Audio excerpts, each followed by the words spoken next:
America's leading marriage and divorce coach and a life coach, and she is a certified mediator as well. Susan is the founder of the Marriage Forum, and she is the creator of Heartspace and the Six-Part Conversation.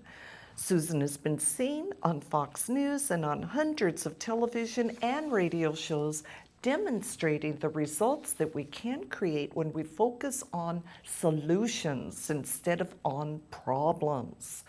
Now, tonight's show, What I Did for Love, is all about the things that so many of us have done because of love, whether the relationship was reciprocated or not.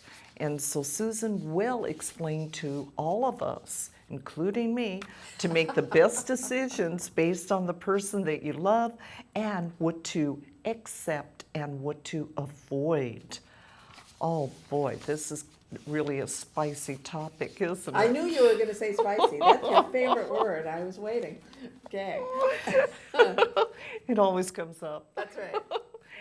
Well, with all this being said, Susan, I know we've created a lot of questions that Yes. I can't wait to present to you and have your expertise on.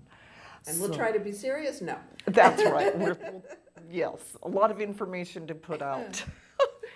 Well, now I know that sometimes one person wants the relationship so much that they just keep going on and keep going on and keep going and trying and trying and trying.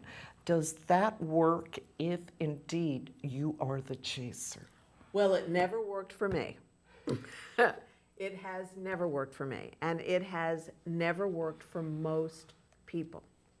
There are examples that we can certainly point to where someone was absolutely obsessed with somebody, couldn't get enough of them, and little by little by little by little, and it's usually a guy who then breaks down the reserve, the whatever it is, of the woman and convinces her. But the question you want to ask yourself is, how long did that relationship last and be exciting and wonderful? Because what normally happens in those cases is somebody is throwing more stuff at the person who's not interested. And I have some horrible stories myself that I could go into. If you call for a free session, just let me know. If you want to hear some horrors, I'll tell you.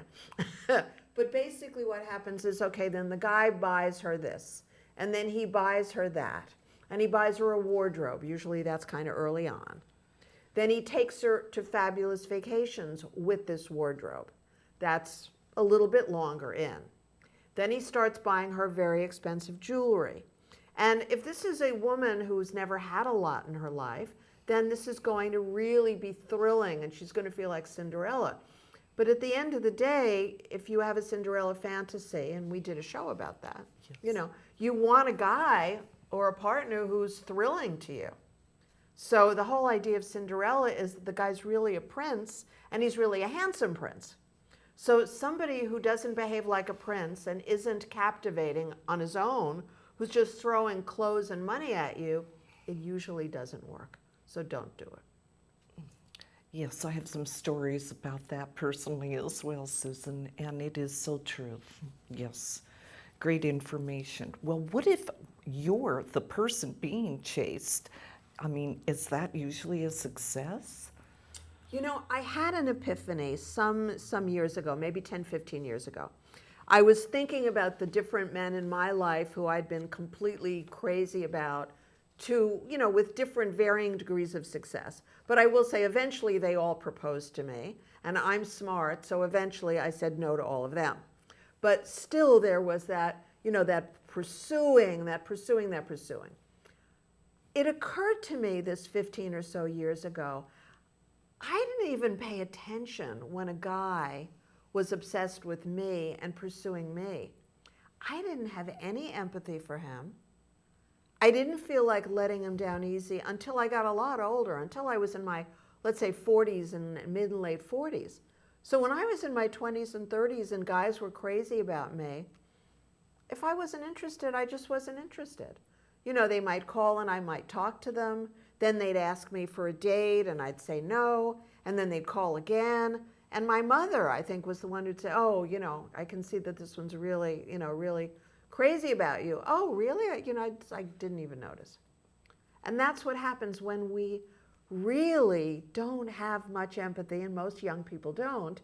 We may be suffering enormously about somebody else, what someone else is going through, but then when the roles are reversed, it doesn't even occur to us. So don't take it personally if you're pursuing somebody and she doesn't even think about letting you down easy. She just hasn't thought about it. Oh, that's very considerate for you to point out, and very truthful as well. I've gotten some lectures about that from Mother myself. Well, tragic relationships, what do tragic relationships all have in common? And if you look at tragic situations in history, if you look at tragic movies like Splendor in the Grass with Warren Beatty and Natalie Wood, was one of my favorite movies ever. I don't know, how old was I? Maybe 16, 17, something like that. That's a heartbreaking film. Why? Because the guy doesn't have the courage to stand up. And I don't want to ruin, spoiler alert, don't want to ruin the story, but, Warren Beatty's character didn't have the courage to stand up to certain pressures. Well, that's exactly the situation with Romeo and Juliet. That's exactly the situation with West Side Story. If you look, Eloise and Abelard, you can go back to the 1500s probably or before, and you're going to find stories that have a common denominator, because in those cultures, men were in charge. So the man was in charge. If the man didn't behave in a way that allowed these lovers to be together, you have a tragic story on your hands. And that's something to really pay attention to. If you're a woman, does the guy you're in love with, if he feels the same way, does he have the courage to move forward if there's any kind of conflict? And if you're a guy, if you're a man, do you have the courage to move forward and follow your heart and be rational about it? But do you have the courage to do what you have to do? It's really important. That is very important. Courage, persistence, yes. Oh, and appreciated. Usually things can transform from that. Yes. Well, But not always. yeah, oh yeah, no stalking. Okay, Right. we're clear on that one. Right, yes. Well, I'm curious what your definition of love is. My favorite, When your needs getting met are as important, I can't believe a Freudian slip. When your partner's needs getting met are as important to you as your own needs getting met, that's what I call love. Very few people have this understanding. Most people fall into the camp where it's all about their needs getting met. And then some people fall into the camp where it's all about their partner's needs getting met. Now, if you have to pick, you'd rather have a friend who's all about her partner's needs getting met, right? But that does have problems. In the long run, that person will become resentful and will get angry. So, in the work that I do with couples, it falls into one of two categories. Either I'm working with the partner who's all about himself or herself, very left-brained, me, or I'm working with the other partner who's all about contributing and making life more wonderful for you and all that. And then by the time they find me, it's because they're so furious they could kill you. So you have to make sure wherever you fit in that model that you work very hard to balance it out.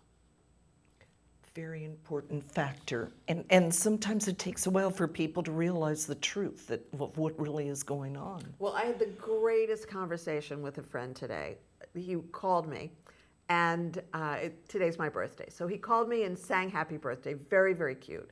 And then he was talking about, he's also a former client. So he's talking about, well, this friend who has partner problems, and this one has problems, and this one has career issues, and he's talking about sending them to me and what we can do to help them. And then he makes a joke, and he says, excuse me, I've got to go, I've got a CODA meeting. Codependence Anonymous. So we just really laughed, because that's the truth.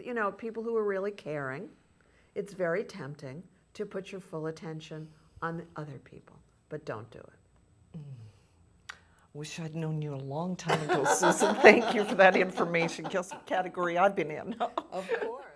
Anybody who knows you knows, but That's why you fit the model to be my friend, because, I often say to people, I can't have friends who aren't generous.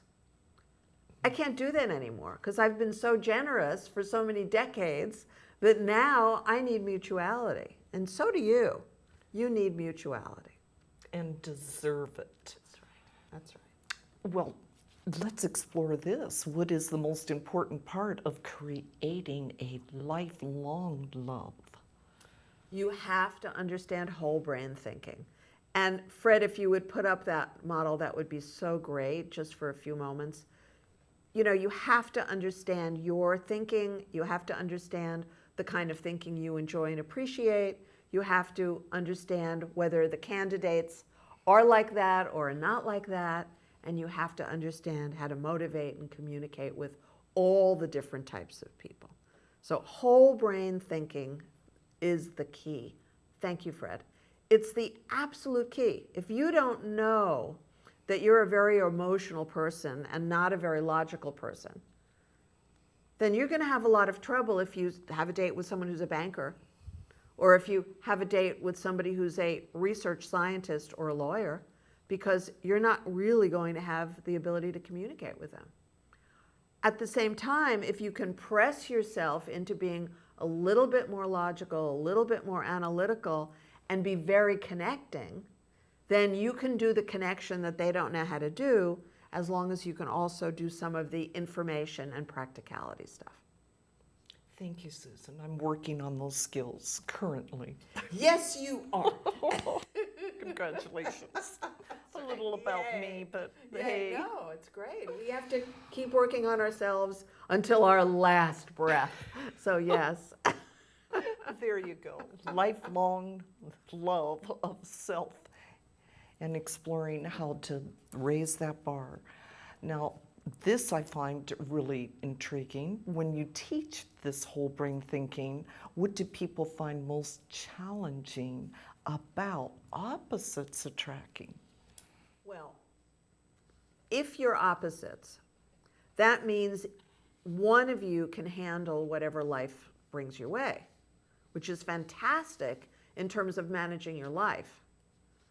But it means that when you're home alone, the two of you, you're going to have conflict.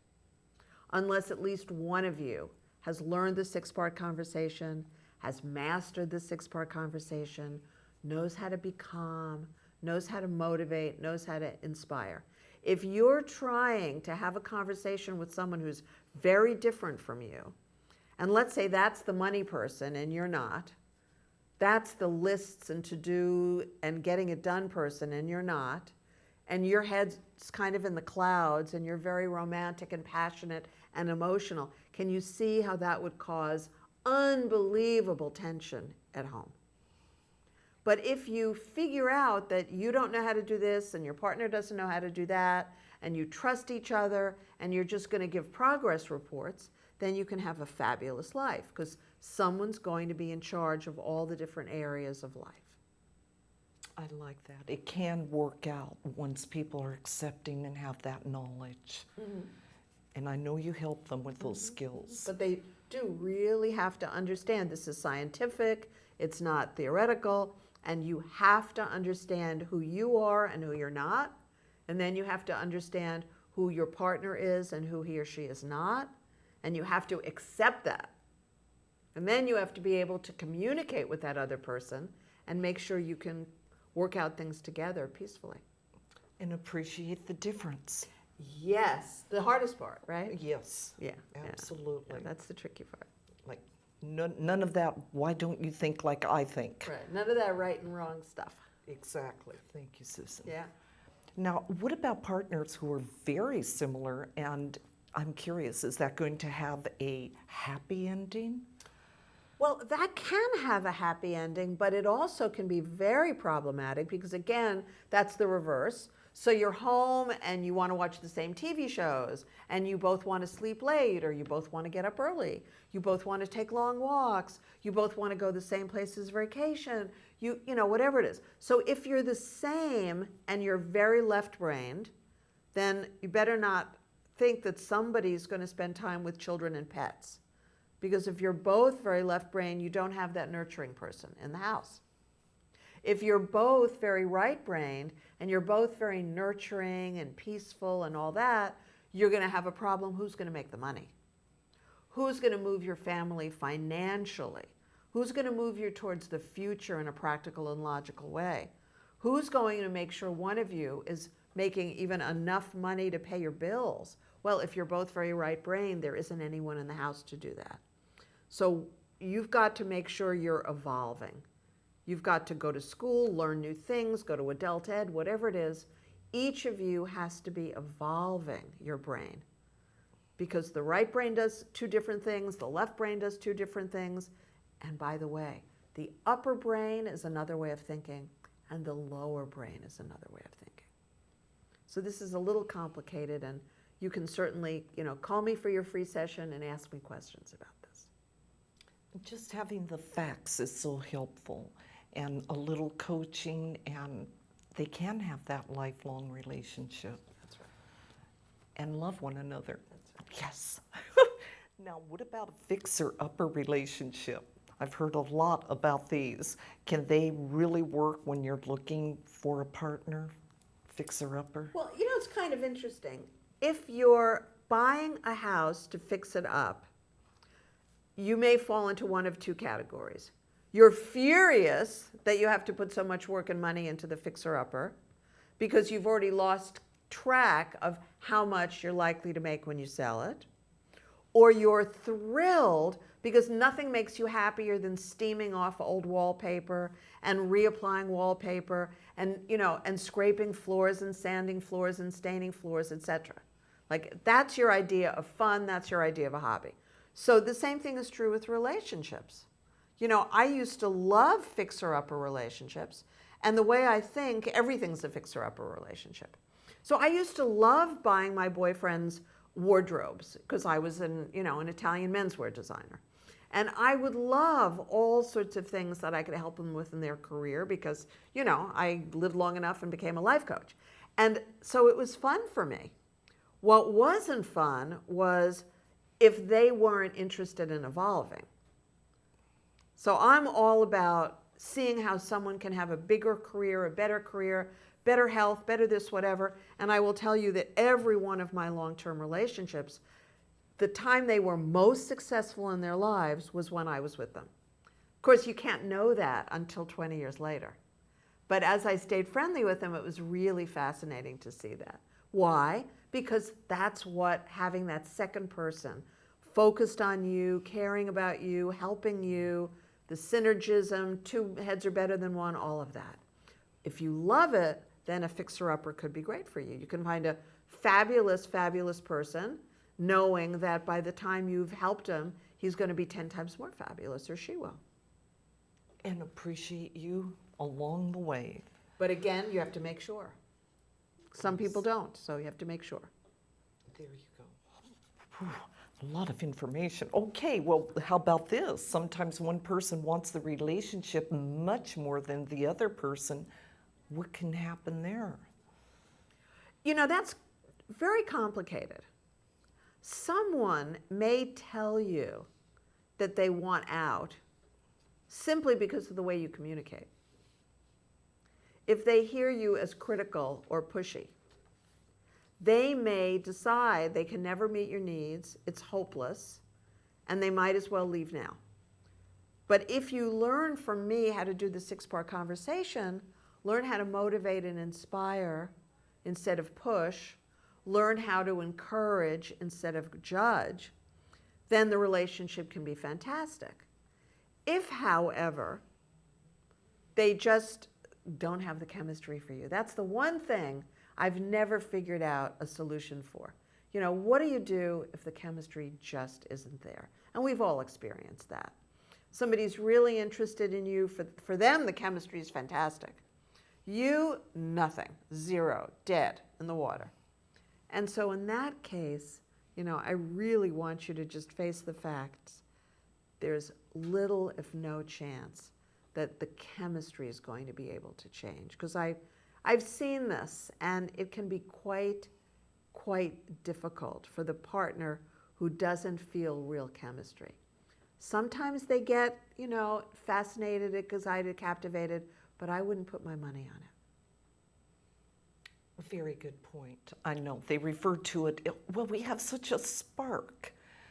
But Or we don't. yes, there you go. Oh boy, That's right.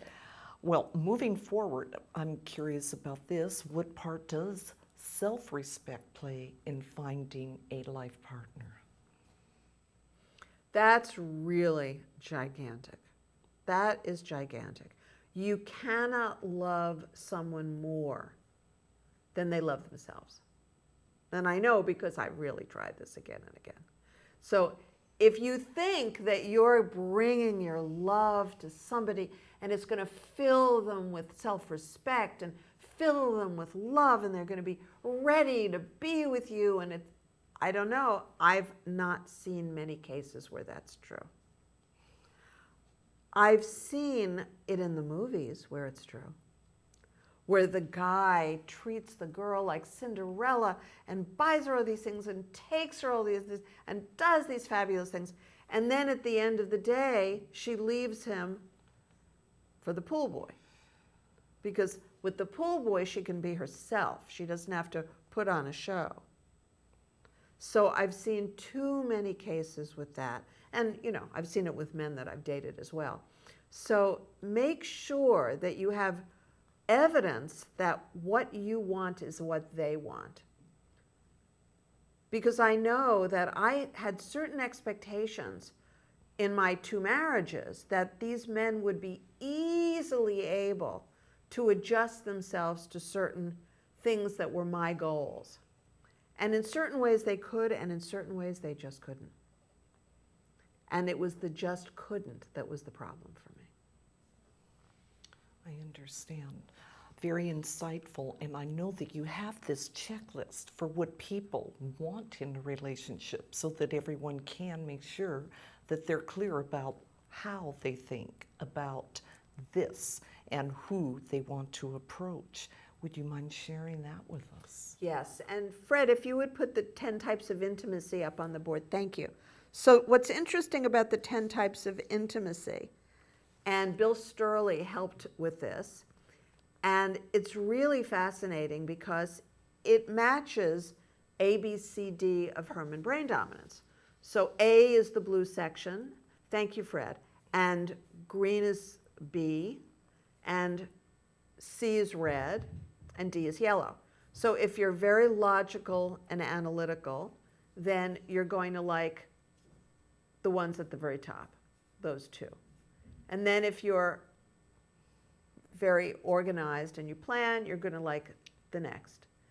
And if you're very emotional and very connecting and very passionate, you're going to like the next ones, et cetera, et cetera. And it's very important to understand who you are and who you're not. That's the key to relationships. You understand who you are, then you can communicate that to people and let them know that's what you have to offer. Otherwise, you're going to have big problems. And if you understand these types of intimacy and Herrmann brain dominance and all that, then you'll be able to see somebody at 10 paces, you'll know. Is this possibly someone for me? Well, if you like hippies, you can see if somebody dresses that way. If you like businessmen and women, you see how they're dressing. If you like, sexy movie stars, you see how they're dressing. If you like someone who's like an administrative assistant, a secretary, very organized, you see how they're dressing. Every aspect of somebody tells you whether this person is for you or not. A lot to pay attention to so you don't set yourself up for any type of failure. And you have to constantly be aware, paying attention. I like that. Okay, I'm awake. How about this one? How can people learn to be honest? Because I know there is so much dishonesty online dating, for example. So the question of honesty is, not 100% honesty is possible in online dating. But let me give you an example. If you go on a job interview, you're going to wear, if you're a guy, you're going to wear a really nice suit, if that's appropriate, or a really nice shirt and really nice pair of pants, if that's appropriate. Now, you may not show up in brand new clothes every day once you've got the job, right? So maybe the first 2 months you've got a wardrobe and it's looking great, but by month 3 you're kind of relaxed, month 4, right? But you're not going to show up for your job interview the way you would in month 4 or year 4. So it's the same thing. People want to put their best foot forward. So they're going to retouch their photographs, as you would in business. They're going to exaggerate certain things, as you do on your resume. And in online dating, the truth is, yes, they will exaggerate, and they will change their height, they will change their weight, and they will change their age, and they will change what they earn most of the time. So just be prepared. If the person is very iffy to you because of any of those 4 factors, then ask for more information. Gee, would you send me a new photo in front of this month's magazine so I could know it's recent? All sorts of nice ways that you can get around it. I appreciate hearing that, and I have friends listening to this, so I'm sure they're paying attention. Good, good. Honesty, that's a great start to begin with on anything.